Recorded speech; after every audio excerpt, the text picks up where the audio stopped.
What's going on, guys? This is Tower number 9, and we are back with a new update to the tier list. I am also back in the United States, which I quite appreciate. And yeah, let's get to it. This is rolling tier list update number 2, third version of this then after the first one and then update 1 previously. I'll have links to those videos below if you want to check them out. But yeah, we're going to get right to it. So we have to place Iden Versio, a new leader, on the tier list. And additionally, we're going to go through the previous leaders on here and evaluate whether or not they're in the right spots. So yeah, let's get right to it. So first up, we have Boba Fett. I think Boba Fett still solidly in A tier. He's been having some pretty good results. He has very good stats for the time that he gets to deploy. 4/7 that deploys with 5 resources is really quite strong. He has he also has a new aspect combination that's actually quite good with the double cunning cards that we've seen previewed recently, and more cunning options in general. Double cunning is now a pretty viable option, I think. In addition to the previous Boba Red and Boba Blue decks, that's aggression and vigilance, which we're already doing. Or I'm sorry, I said Boba Red and Boba Blue. It's Boba Red and Boba Green. So Boba Aggression and Boba Command have been doing pretty well. Boba Vigilance, which would be Boba Blue, is the combination that we haven't really seen. We haven't really seen it in action anywhere near the same extent as the others, and I think it's probably not quite there yet. But we'll have to see. Next up, we have Luke. So Luke has seen some really cool card reveals. So the Battlefield Marine, the Luke Skywalker Jedi Knight, those have been big bumps. He was one of the most played leaders in the early. I think he was the most played leader by a lot in the early days of the league that Rebel Trader has been running online. However, Luke's actual performance in that league hasn't really been all that good, quite frankly. And some of that is probably thanks to a flavor of the month effect where people are playing him not really knowing how he works. But I don't know. I'm not gonna bump him down a tier, but I'm gonna move him further back in the A tier. I think there's at least an argument that Luke is actually not in A tier right now. But I'm gonna hold off a bit on that and wait and see until things have settled a bit more and there's less of the flavor of the month effect going on. Um, the flavor of the month thing is like when something's really popular, a lot of people start playing it, and that might mean that people who aren't necessarily as experienced with the leader are playing it and not necessarily doing as well with it. So, we'll have to see. On the other hand, if something is really, really powerful, a bunch of people gravitating towards it, they'll actually keep doing well. So, like Boba was the most played hero in the tournament that was put on earlier, but also actually got pretty good results in that tournament. So that's kind of another side to it. However, for now, we're going to leave Luke in the A tier, but maybe move him down a little bit on here. Next up, we have Sabine. Sabine is doing quite well, actually. Sabine has been really benefiting from a lot of new card reveals. That's been the recent story for Sabine, and I don't know exactly what the most impactful stuff there is going to be. But there's been a lot of cool stuff for Sabine, and she's gonna remain in the A tier. Will aggro be as strong as it is now when the game comes out? I'm not sure, but at least for right now, it's pretty strong. So I would put Sabine in the A tier, leave her there, and if you were for some reason preparing for a tournament or a league game or whatever, right now in the meta as we have it, such that it is, I would strongly recommend having a plan to deal with aggro because Sabine aggro and actually some other aggro decks too are in a really good place right now, and they can beat you pretty quickly if you aren't prepared for it. This sort of brings me to my next topic, Darth Vader. So Vader was actually doing pretty well against the Luke Skywalkers and stuff that we had seen a lot of previously. Against Sabine, though, that's a matchup that looks a lot worse for Vader. Like a lot worse. So I think that if I'm looking at the statistics from the online league, Vader has done pretty well against Luke, and he has done quite poorly against Sabine. And so I think Vader is strong. He's a strong the best version of Vader that I've seen so far is Vader Green, which is a ramp deck, and it gets really strong in the late game. It's a very powerful deck as you get set up. But if the opponent is really fast, you're in big trouble because you might not have time to do that ramp. There are ways to do it, and there are ways to stabilize it, and there are things that you can do to fight back with Vader against aggro. Um, Right now, I'm gonna leave him in the A tier, but with a note that aggro is a bad matchup, and you really need to plan. You need to be thinking about your sideboard board and maybe even your main deck in terms of how you're going to counter aggro, because it is pretty strong right now, and Vader has a tough time dealing with it. That said, Vader can do very well against some of the more mid-range decks where they're trying to play a kind of a longer game, because Vader can often play that sort of longer game more effectively and get to bigger and more impactful late game plays, at least with the classic Command Vader, which is the version that we are most seeing. So I'm going to leave Vader in the A tier, but I'm going to note if you're playing Vader, you need to really have a plan for aggro because it can potentially be a big problem.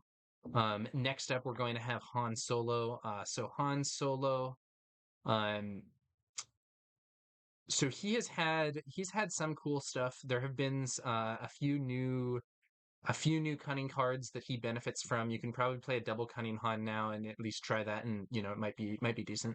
I'm not incredibly optimistic about it, but you can at least try that if you like.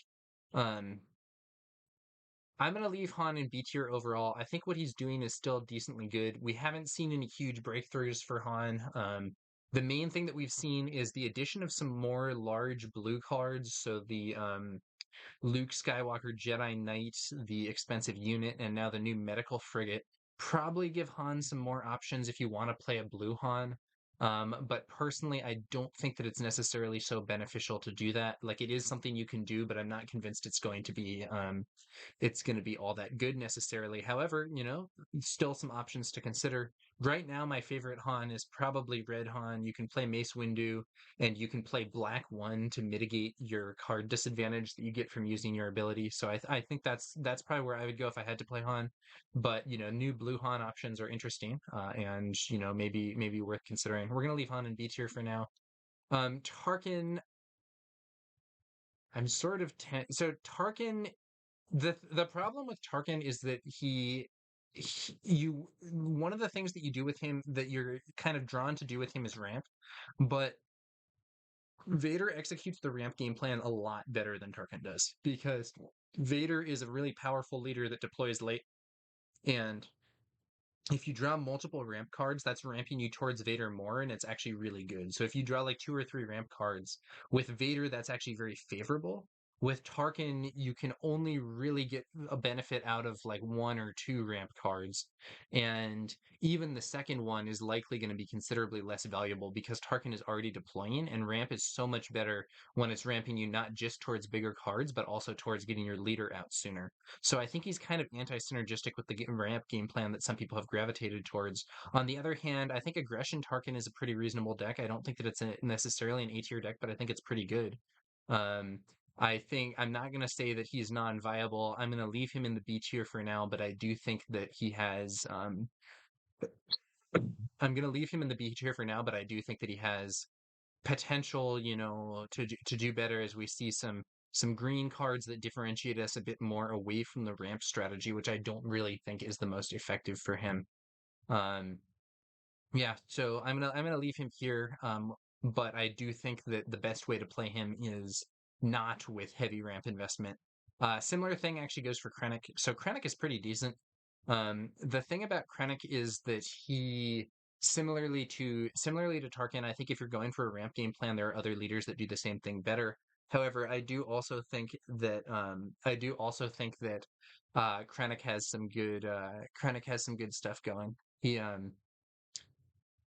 can do a lot of restore. His actual unit card is not all that good in terms of its stats, but he has restore and he has a useful passive ability. I'm not a personal great fan of Krennic just because he doesn't really mesh with the way that I most like to play the game necessarily. I've been trying him out. I've tried him out a bit, and there's some stuff that's kind of cool, but like ultimately, the I think that the new Iden Versio, who I'm gonna get to in a bit, does kind of Krennic's gameplay style in a way that I prefer, or Krennic's colors rather in a way that I prefer, since Iden is also a blue villainy leader. But that doesn't mean that Krennic's necessarily bad. I'm gonna leave him here in the B tier. I do think he has some options. He has some cool stuff to resist aggro in terms of his own restore ability, and the bonus damage for his own stuff when damaged can be helpful in some cases too. Um, but I don't think he's quite at the top level, and I would advise people away from trying to ramp with him. But or at least trying to do super heavy ramp investment. We'll have to see how that goes. Jin, similarly, Jin I think is going to stay around here in the B tier. The thing about Jin so I think Jin is going to be an exceptionally good leader in limited play because her ability is really good for those situations where you're doing like unit trades and going for value and stuff like that. And those types of situations are, I think, going to be more common in limited. In constructed, I think that she is potentially good. I don't know that like the best deck for her has been unlocked, but she has reasonable stats for her deployment timing, and her ability is one of those ones that's just it's pretty easy to get value out of it in situations where units are fighting each other. So I think it kind of lends itself towards sort of a mid-range or tempo style build where you're taking those early fights with your units and using her ability to kind of try to tip the odds in your favor there. Not a ton more to say about Jin necessarily. I think she's okay. I don't think she's at the top tier. I don't think she's one of the worst leaders, but I do think I think B tier is a pretty nice spot for her. So then in C tier we have Grand Admiral Thrawn. Um, there are some new cunning cards that could be beneficial for Thrawn for sure. I could easily see his rating increasing. For now, I think I'm going to leave him in the C tier though. I think that Thrawn, I don't know that we've seen a build for Thrawn that is really the decisive thing that's going to change up the whole scenario there, and make him a lot more viable. I don't know that we've seen that yet. And I think at least for now, he is as a cunning villainy leader. I think he's overshadowed by Boba Fett. Next up we have Chewbacca. Chewbacca has gotten some cool new stuff. Unfortunately, I don't think it's cool enough. So there have been some cards that I think are quite beneficial for Chewie, and it's good that we've seen some more stuff for Chewie. I think Chewie could use the support, quite frankly. So since the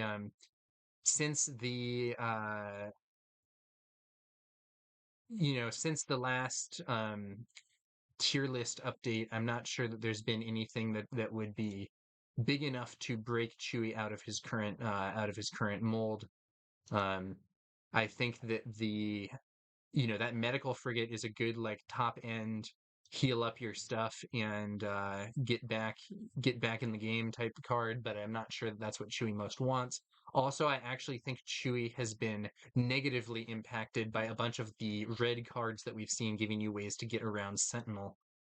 So I don't think Chewie has really gained that much. I'm not going to demote him, but I think he's gonna stay in the C tier for now. And actually, maybe I'm gonna move him back in the C tier a bit because I think he has actually lost ground with some of the new counters to Sentinels hitting the field. I do think those things are going to potentially make a Chewie deck a lot more risky. Next up, Grand Inquisitor. He's going to similarly stay in the C tier. Some of the new red stuff is cool for him, but I think a lot of it has been more helpful for Rebels than Imperials.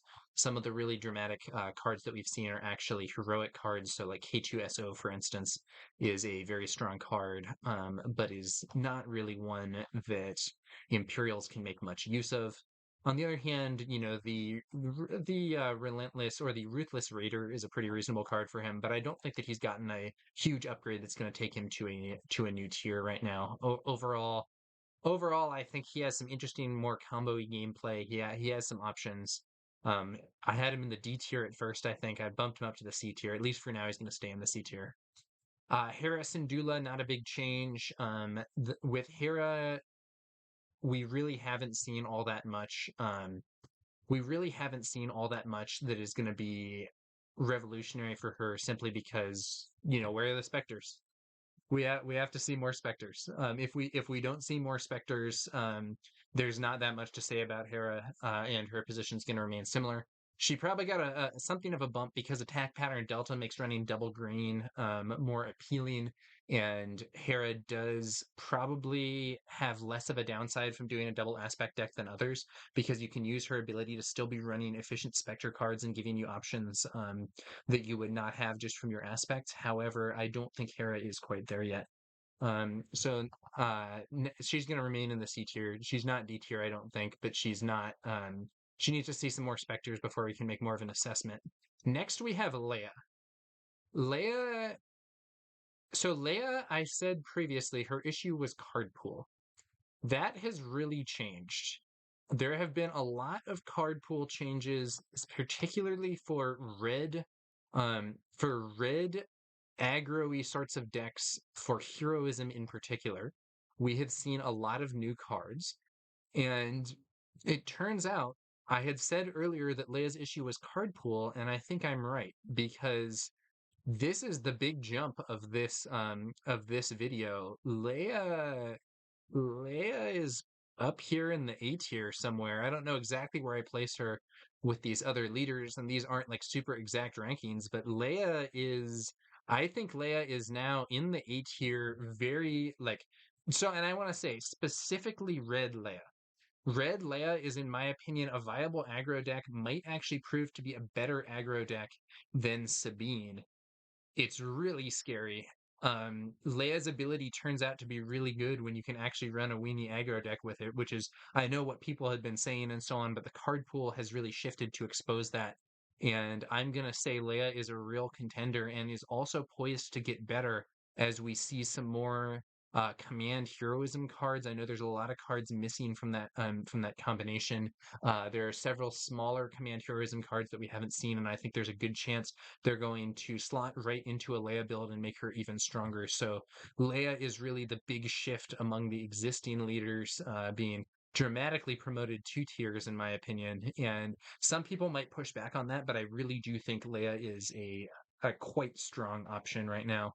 Um, Relative to Sabine, the two decks play pretty differently. So Leia is kind of a weenie, is kind of like a weenie or like swarm type deck, and Sabine has some elements like that, but also has some more like burn type aspects where she can push damage without using actual units on the board and can get like that surprise extra damage, some of it with units and some of it without. So with units, you'd have cards like Surprise Strike for Sabine Yellow, which is the most popular version. Um, you would also have There would also be some stuff though, like For a Cause I Can Believe In, I think is a new card that, in my opinion, is quite strong for Sabine, more so than Leia, I think, just based on the cards that the two of them like to run. So they do end up being pretty different aggro decks, but they're both very strong aggression, heroism aggro builds, and I think they're both in the A tier right now, which is the top tier since nobody has qualified for the S tier yet. Um, Next up of the existing leaders, our boy IG88, or our robot IG88. He's not really a boy. IG88. Uh, there have been more red cards. More red cards are good. Um, they're mostly better for heroism leaders. So Sabine and Leia, who in practice is running aggression, are more excited by these new cards.